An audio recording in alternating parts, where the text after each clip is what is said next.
Fitoria 3-2 kundër Malit të Zi ka shërbyer kombëtarët shqiptarë për të rritur moral në kuadër të dy sfidave kualifikuese për Euro 2012, me Francën më 2 shtator dhe Luksemburgu më 6 shtator. Skuadra e drejtuar nga Josip Kuzhe ndodhet në vendin e 5 në grupin D.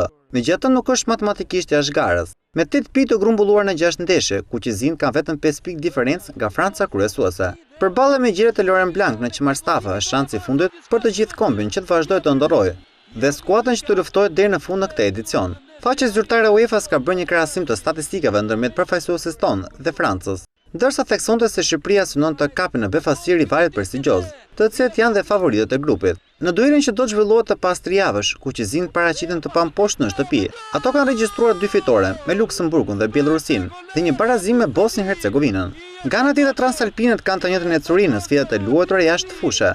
Takimi i dy shtatorëve është përballja e tretë historike ndërmjet dy kombëtarëve. Më parë Franca dhe Shqipëria kanë luajtur në kualifikuesit Euro 1992. Trajneri Blanc ka qenë titullar në ato dy ndeshje, ku më 17 nëntor 1990 Blut fituan 1-0 në Tiranë, me golin e Basile Bolit, ndërsa në takimin e kthimit në Paris, Kuqizin u shpartallua me rezultatin 5-0.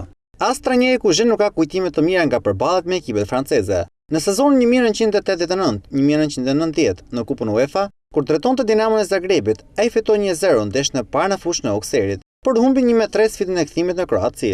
Tekniku 58 vjeçar ka humbur dhe përballjen e dytë me Okserin në sezonin 2006-2007, në Kupën UEFA. Disfat 2-1 në shtëpi dhe 3-1 jashtë fushë. Edhe pse vëmendja e Shqipërisë është të përqendruar maksimalisht tek ndeshja me Francën, absolutisht nuk duhet ta anashkaluar takimi 4 ditëve më pas me Luksemburgun. Kuqizin të vuajtën në sfidën e 7 shtatorit 2010, ku fitua me rezultatin e ngushtë 1-0 në Tiranë. Skuadra modeste me të cilën në 4 përballje historike kombëtare ka fituar 3 raste dhe barazuar një herë, është një shans për të grumbulluar sa më shumë pikë në këtë grup. Ndërkohë Luksemburgu kërkon të shënojë golin e parë në portën shqiptare.